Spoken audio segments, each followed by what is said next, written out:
think we're live.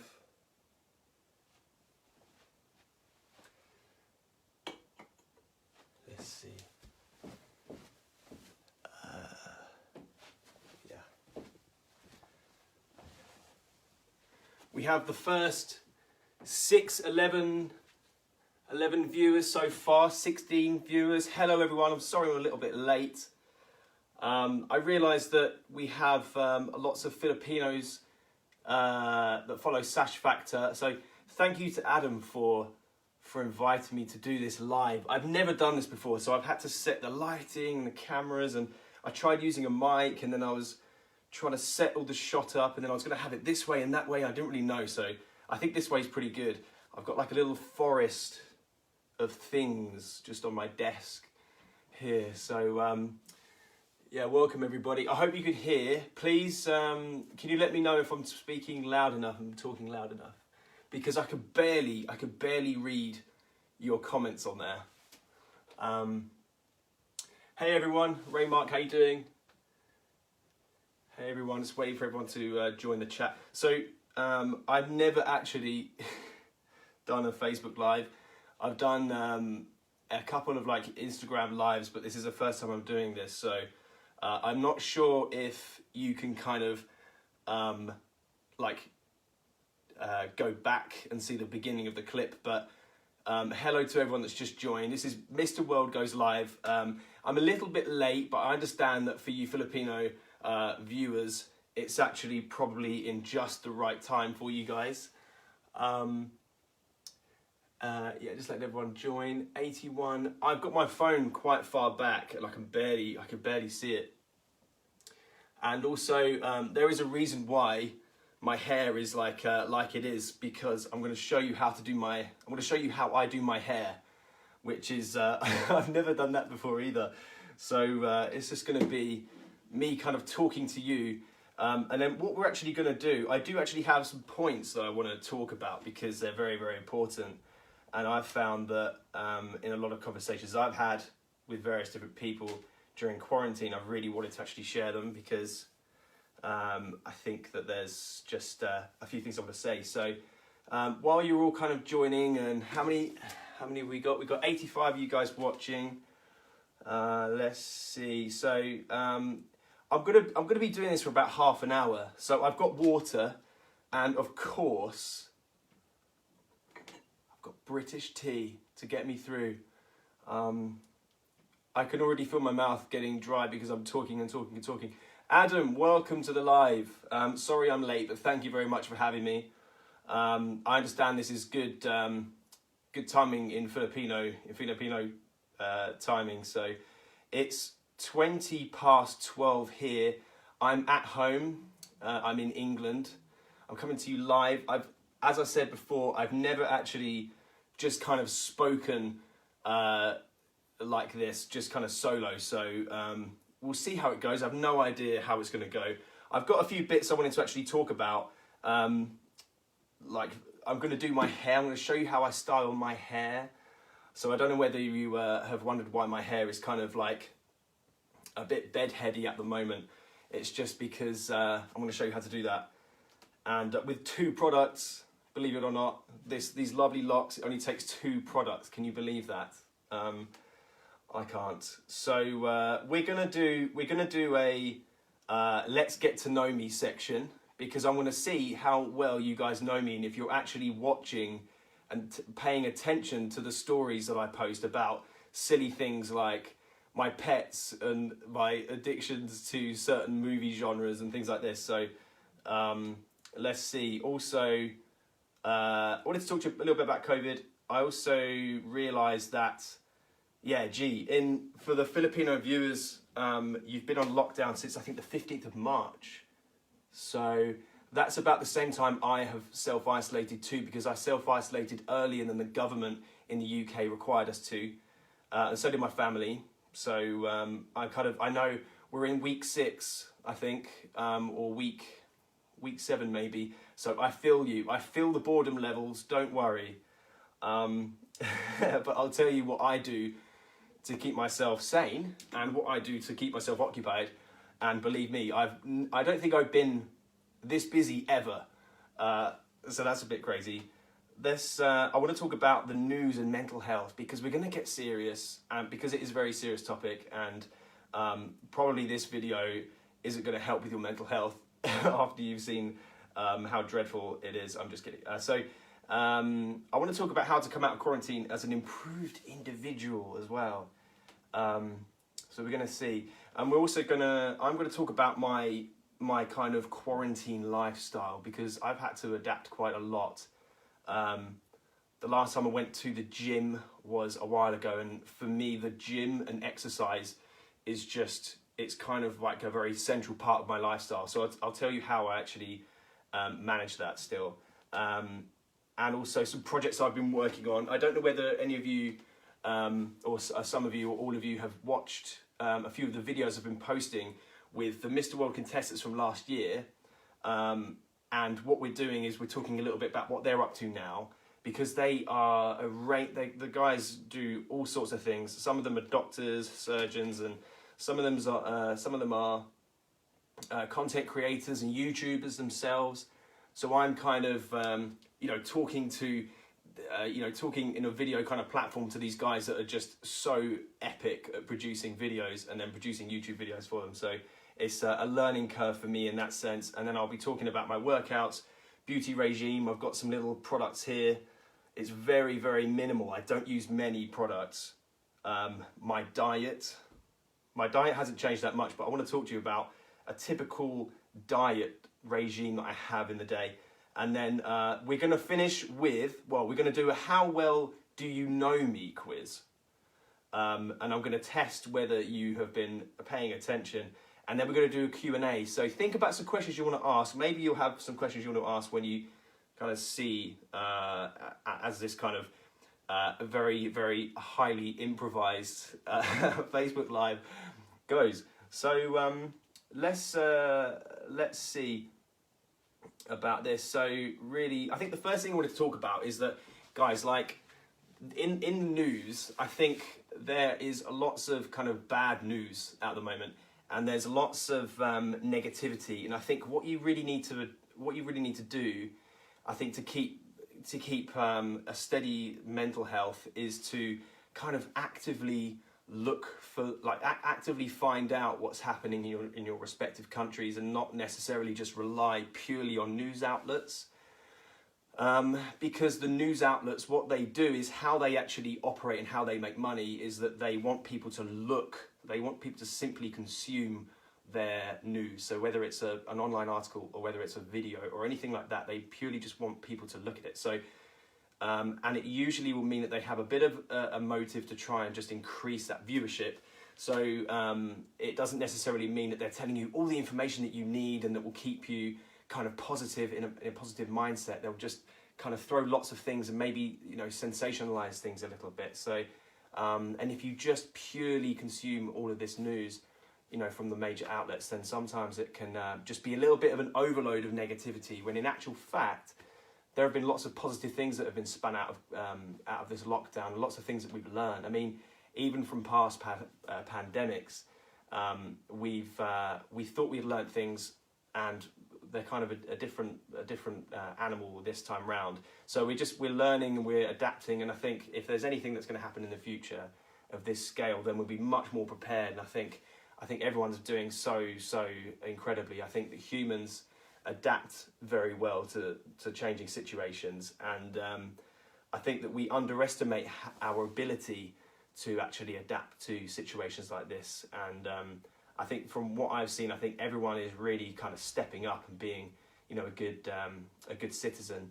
There have been some disappointing kind of accounts in the UK where the first couple of weeks into quarantine we had record amounts of people gathering in the major parks in London. Now, whether or not it's because they're not taking it very seriously or in denial, because if there's any kind of change, it begins with a bit of denial.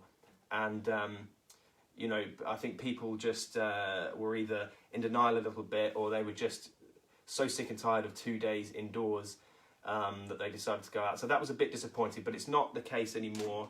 Another bit of good news for the UK is that our Prime Minister was in intensive care with COVID. He is out of hospital now and he is recovering. So that's very good news. Just a bit of good news from the UK. Now, with that kind of said, that's the more serious side of stuff, and I wanted to just get that in there before we get into the other stuff. So, how to come out of this in this isn't like a quarantine radio. This isn't supposed to be like that. I think it's just very kind of it's something I really want to share with you that I think I've learned during the last few weeks that I think I will still apply going forward. Just I think it's a good kind of lesson. Like my lifestyle, for example, I can't go to the gym. So what I do is I run every single day. Now, running, some of you who aren't runners, you'll hate when runners are trying to tell you to go running, because it's like, you know, you're the 500th person to ever tell you to go for a run. But it is very good if you are able to go outside. For example, in the UK, we are allowed to go out once for one form of exercise, so we can go out for a run as long as it's not in a public place. If you are able to, then it's so good to clear your head. I mean, you're going to spend the rest of the day maybe indoors.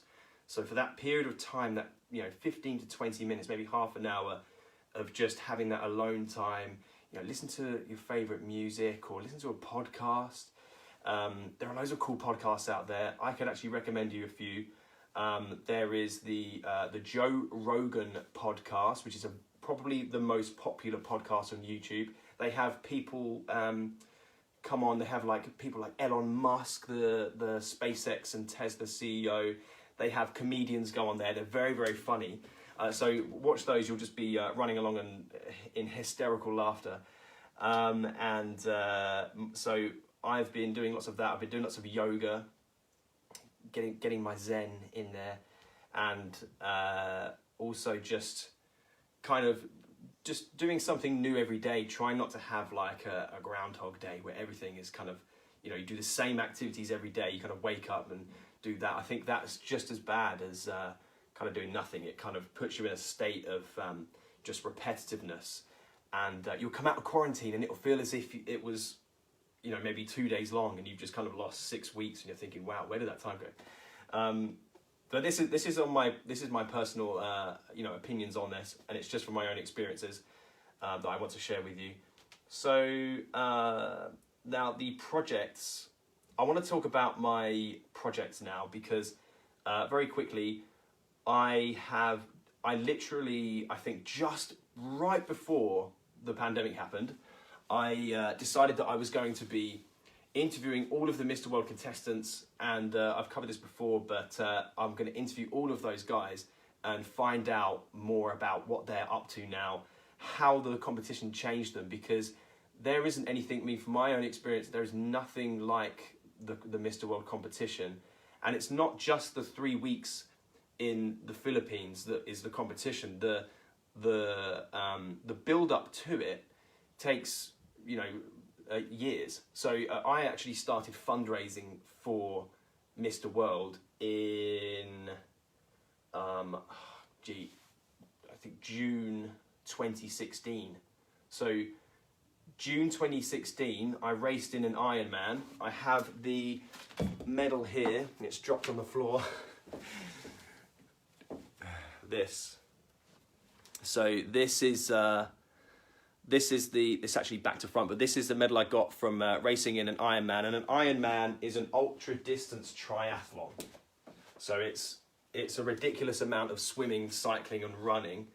And my parents flew out, and it was in Switzerland, in Zurich, and I did that on my birthday. So I woke up, and my birthday present to myself was to race in this Ironman, and I immediately regretted, how is that a gift? No, I'm just kidding. It was really good fun. I pretend that I don't like these things, but I really like challenges. So it was a great birthday. And so that was actually really, really cool. And I raised money for Variety, and Variety is the charity that Julia Morley, who is the CEO and chairman of Miss World, used to also run. So I raised money for that charity, and it helps sick kids in the UK. and it's aligned with the Miss World charity in the sense that you're helping sick children all over the world and people of all ages, demographics kind of all over the world. So that was super cool. But that is literally how long it took to actually enter the competition. So when I'm speaking to, I've spoken to Mr. Austria. So the Mr. Austria video is live on my YouTube. If you just search Jack Heslewood on YouTube, you'll be able to find my channel, subscribe to it, excuse me. And there's Mr. Italy on there as well. I've got a Mr. Brazil video coming up. So that, I think that'll be really, really good. That's actually pre-recorded. So I'll be pushing that out, I think, next week. So let me know how you actually find those videos, because I've never actually produced like videos in this way before. I'm having to learn all of it from scratch. So I'm gonna I can't actually read from this far away. Adam doing his thing.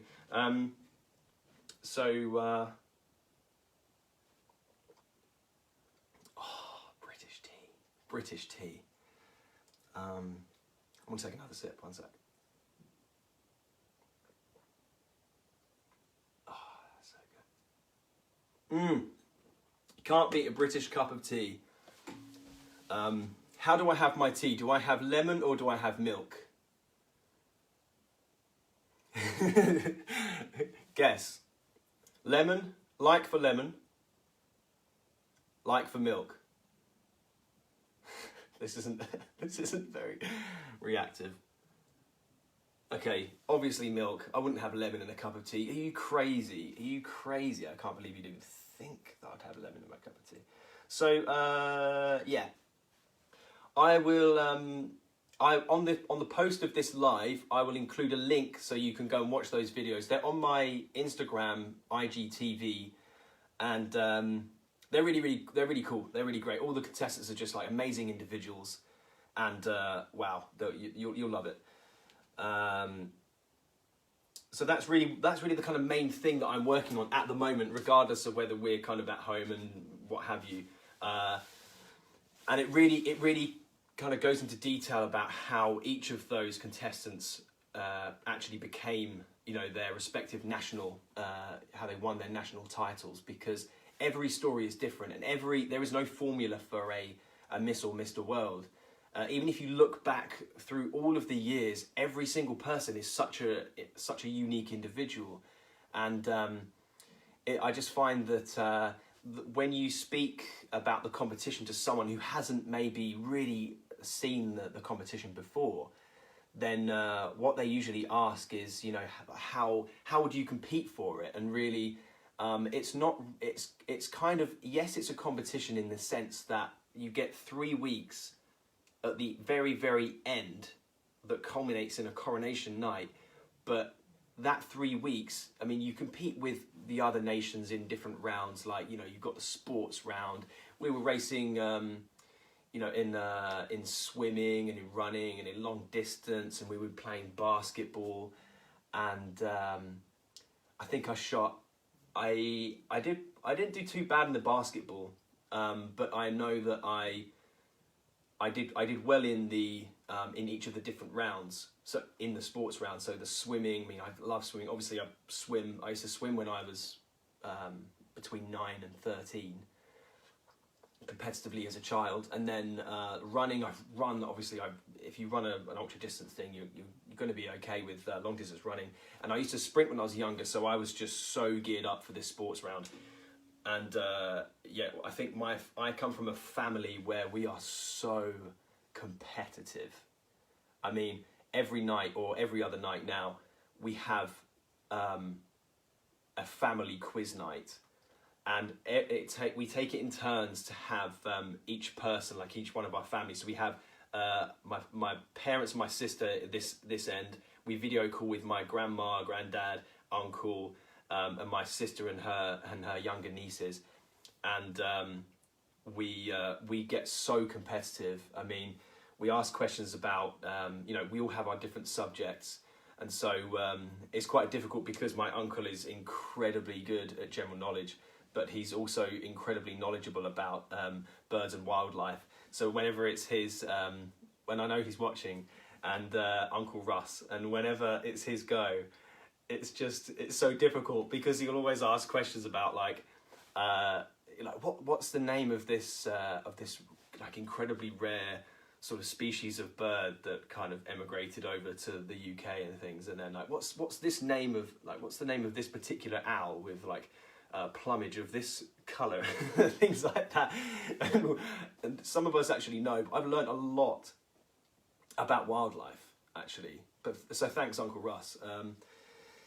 Maybe we should get Uncle Russ. Should we get Uncle Russ on a Facebook Live to host one of his quizzes? I think that would be a good idea. He's up for it. I know he's up for it. So anyway, I've gone off on a tangent a bit there. But I was very, very competitive at Mr. World, and I kind of, even though I was there for the 3 weeks in in a competition with these other contestants, I really, by the time I was there wasn't anything more I could do to prepare for it, because it's more of you think of it more of a search for the right person rather than sign up, compete, and then try and win. You don't really win just by kind of turning up unprepared. You need to have already become a winner in order to actually be a strong contender. Like, you need to become this person who is unique and individual, and who's gone on to become that already. And then the 3 weeks is a case of enjoying it. I mean, if you turn up to the competition, and this doesn't just apply to Miss or Mr. World on the national level and the global level. If you're taking part in a local competition, I mean, even if you don't think that you might have a chance of winning, or even if you think that I can definitely win this, just focus on enjoying it and letting it be an exercise to actually learn something new. And you'll meet all these people that, that on face value, you have no idea who they are. And then you'll sit down with them and maybe just have a chat or a coffee or something. The amount of times at the competition that I'd be sat at dinner, and I would, every time there was breakfast and lunch and dinner, I would sit with a contestant I hadn't met before and spoken to before, and you learn so much, because they're not going to be people who are, not interesting. So it's kind of like you sit with any of these guys, and you're like, okay, what's your name? What do you do? And you'll just be chatting for hours. But you also you have to make sure that you enjoy it, and you pick up global culture. I mean, I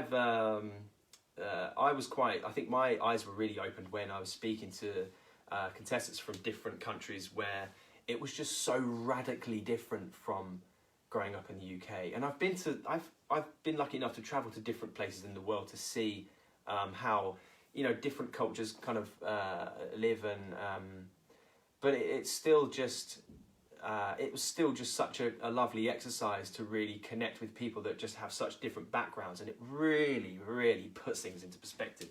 And I would say about how things are in England, and where everyone just walks around in top hats and catches black cabs and taxis everywhere and walks Dalmatians, because that's just what we do. And we drink tea. We never don't have tea within arm's reach. I'm not sure if that's something that you guys were aware of, but I mean, even this is my water bottle that has tea in it sometimes. So yeah, it was just really, really incredible. I think I wanted to actually produce a video for folks who want to compete. Oh, I think we're reconnecting. I'm going to produce a video for folks who are interested in joining a pageant like Miss. I think we're having some slow connection. But I'm going to be I'll produce a video for folks who want to, for the third time, get involved with the pageants, and because it's not, you kind of, it's good to know a little bit about it before you even consider doing it, because it might take you by surprise. I mean, I knew about the competition because my sister was in Miss World, so my sister had gone through to become Miss England and then to compete in 2013 in Bali. So I kind of saw her journey and her experiences, and she gave me some great advice just to, just enjoy it and to be yourself, and because really what the competition is looking for is someone who is very, very themselves, very genuine and kind of unique, and so that was it was a case of just letting everyone discover who I was as much as I possibly could, enjoying the competition, being competitive, but also I think that my biggest competitor is myself, and that sounds really cliche, but it's actually really good to focus on yourself, and it's good to be aware of what the other competitors are doing, if I was too focused on what other people were doing, I wouldn't have been able to focus on what I needed to do, because there were lots of things we needed to do that were, making videos on, we visited the Toloi Foundation, which is in a place called, I think it's called Alabang in Manila. And I might be wrong. If I'm wrong, then I'm sorry, but I think it's called that. And it's an orphanage where a very well respected man who founded that orphanage let us go and visit, and we needed to make a video. So the visit was incredible. It was amazing. It was really, everybody was crying, and I was crying a lot. And it would upset me when I saw the other contestants getting upset, and I'd be like, "Don't worry, bro, it's gonna be okay."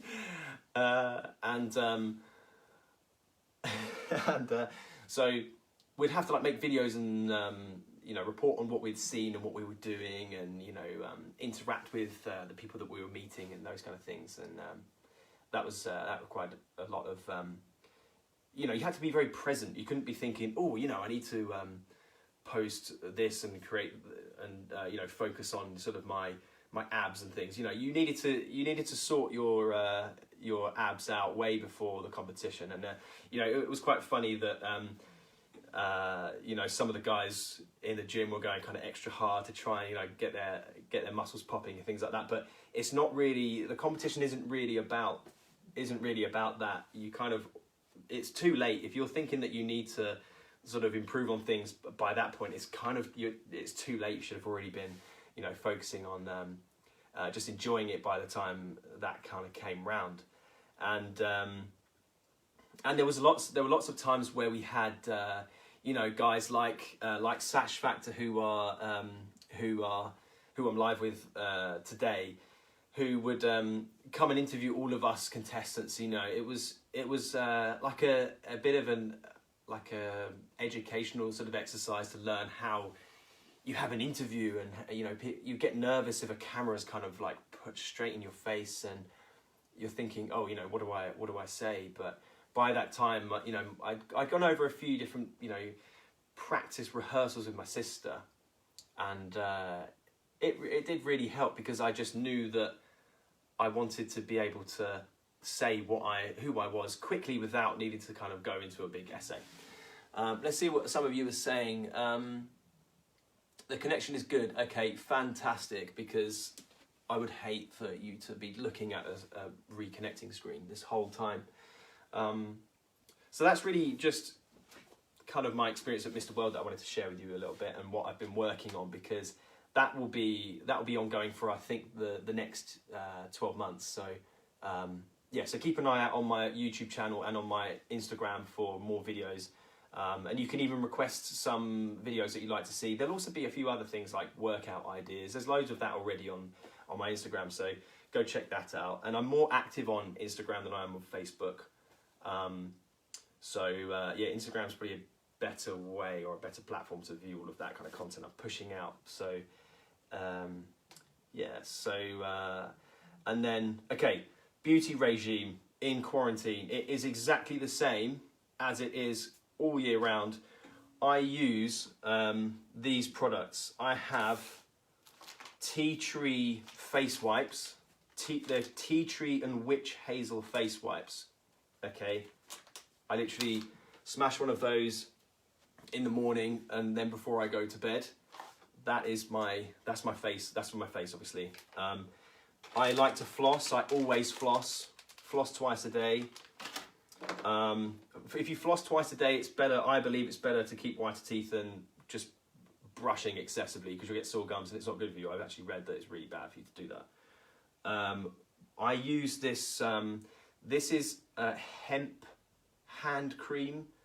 It smells amazing. It's kind of like quite a guy kind of smell, but it's really, really nice. It's not like it's CBD. It's like this new thing. It's available by like lots of the major brands now, and it's called the Body Shop Hemp Hardworking Hand Protector. It looks like this, and I whack that on because if you're going to be washing your hands a lot, then you don't want to have dry hands, because that sucks.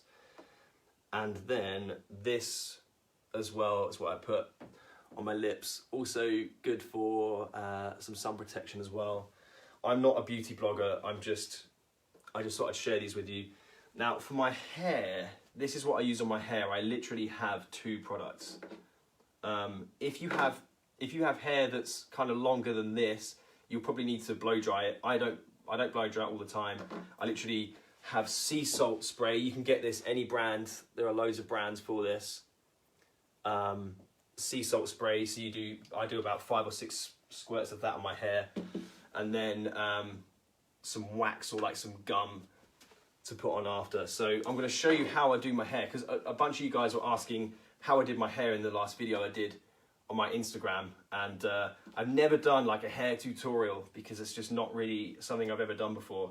And but we're doing a lot of firsts today, first Facebook Live. So let's see, this is how I do it. So I start off with just hair that's untouched, like this, bosh. I go, maybe a couple more, because I usually have like a bit more wetness in my hair if it's like straight after the shower.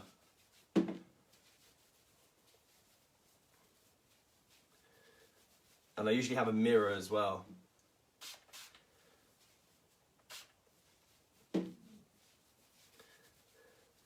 I put too much in, I'm just kidding. Now, a tiny bit of this, a little bit of this wax, like this amount, barely any.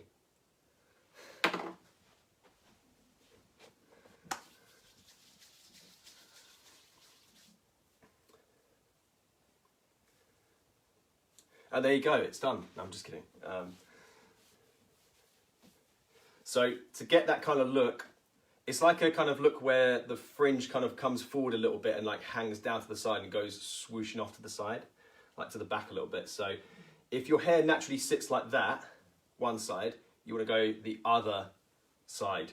So just bang a little part in there. This is ridiculous. And then, so try and find the natural point in your parting.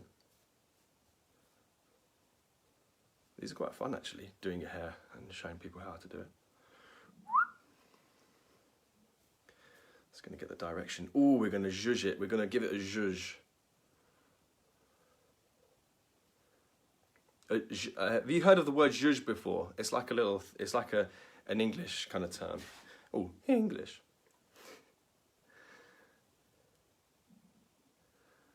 Oh, look at that. I'm just kidding. That's kind of almost there, but it's... And then I just like separate it out, get that part in, and then bring it over and then back. And it usually sits a bit better than that, but the pressure is killing me. But there we go, that's pretty much it. 2 products, that's all I pretty much use.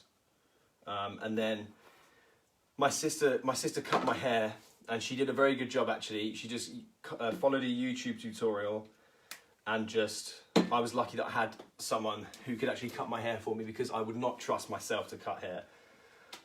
In fact, whenever I do, my barber goes crazy. He's like, did you cut your hair again? And his disappointment is just, it's horrible. Because I sometimes cut here, and I try and do it kind of sneakily so he doesn't realise. And then when I go there, he's like, just let me deal with your hair. He's like, let me just just let me handle that.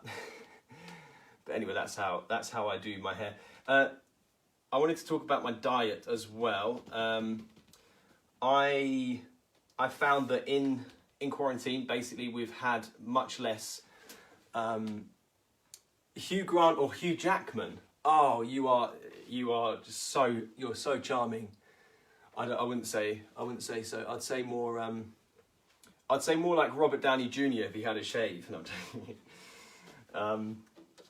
Yeah, but I'm glad you like it. Yeah, I can't remember what I was saying now. Oh yeah, so that's pretty much all my arsenal of things for in terms of my beauty. So apart from obviously, you know, basic things like, you know, your basic kind of things in your toiletries box. Okay, my diet, I'll keep this very quick because it's quite simple. Things like good snack ideas that are very cheap in quarantine. Like I have rice, I then put tuna in it, I put some chili powder in it, I put some hot sauce in there, a little bit of soy sauce, and I just mix that round, and that is such a cheap, nice, nutritious meal. If you're trying to keep fit, that is very healthy, especially if you even have brown rice. If you can get hold of brown rice, even more healthy. It's so good.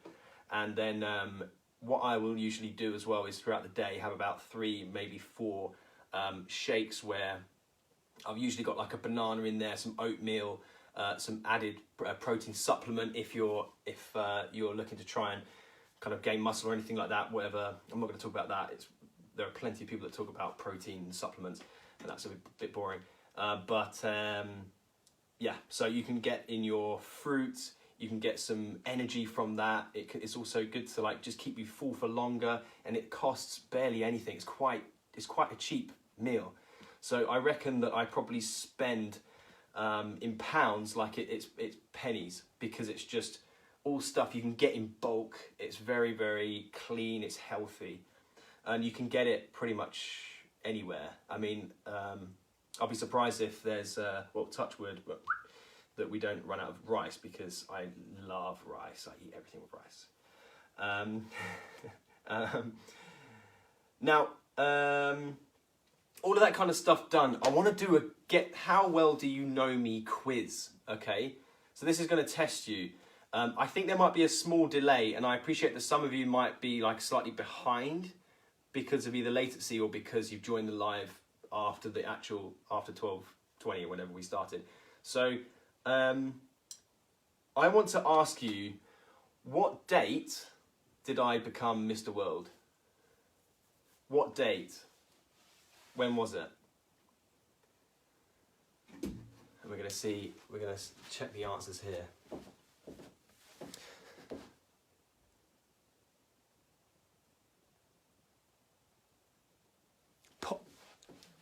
Poppy. Is your first and second name Poppy? That's incredible. I've got such name envy right now. Ray Mark, you were in there first. Adam, no, it was the